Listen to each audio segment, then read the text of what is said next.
Hey, my name is Adam DeGraff, and I am absolutely thrilled to get to talk about my very favorite violin in the world, this 5-string MSI Renaissance. But first, some music.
So some of the things I love about this instrument.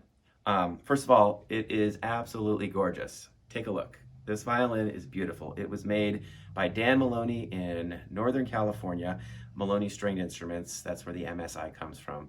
I talked to Dan a good bit about these instruments. I wanted to know more. When I got this violin from the electric violin shop, I just fell in love with it immediately. One of the things I love about it, besides just the fact that it's gorgeous, is that it sounds amazing. It has a real kind of clear, real violin sound, which is very important to me. I don't like electric violins that sound rubber bandy. I don't like electric violins that try too hard. Not dissing any of those other violins, the ones that look like guitars or anything like that. Those are super cool. I'm glad people like them, but my aesthetic is a real violin looking instrument.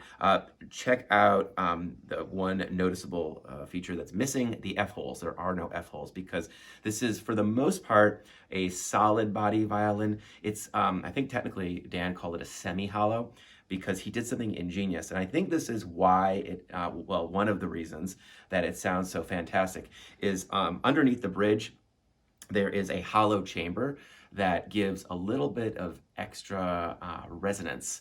Not to be confused with Renaissance, which is the name of the instrument. I, of course, also love having 5 strings.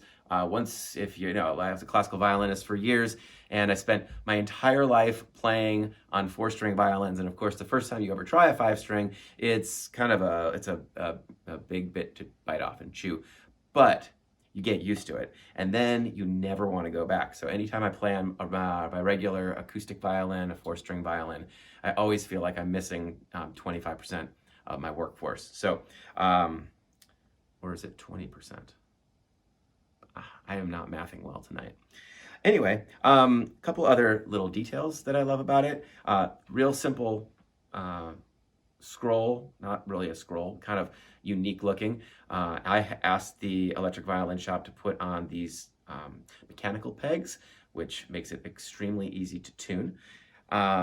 The volume knob is extremely accurate. Now, I tend not to do a lot of volume effects, but one of the things I do like about it is that I can cut the instrument off and then it makes no noise, which is really important to me because when I'm backstage, I don't want to have to pull my wireless, and I could just cut it off completely. And then when I get on stage, I just turn the volume all the way up. It's just got a really nice, high quality feel to it.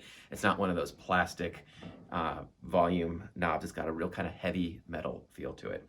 Other than that, there's not much about this instrument that doesn't meet the eye. I mean, it sounds great. One very kind of cool little detail is that it does not require any sort of preamp. So all of the goodies that I have on my floor right here, which we'll cut to a little bit later, you'll notice that there's no preamp or anything like that. Everything just goes straight into my from my wireless and then a signal chain through my Helix and some other little goodies that I have down here. But yeah, I absolutely love it. I highly recommend, especially if you're a serious performer, that you take a look at it.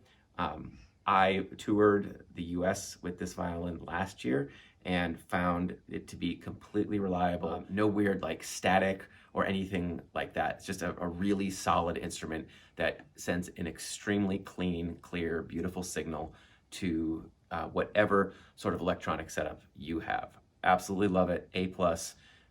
You'll have to rip it from my cold, dead hand. I almost forgot to mention Dan Maloney. Thank you so much for making what is truly, in my opinion, the finest, most beautiful, best sounding electric violin on the market. I can't thank you enough.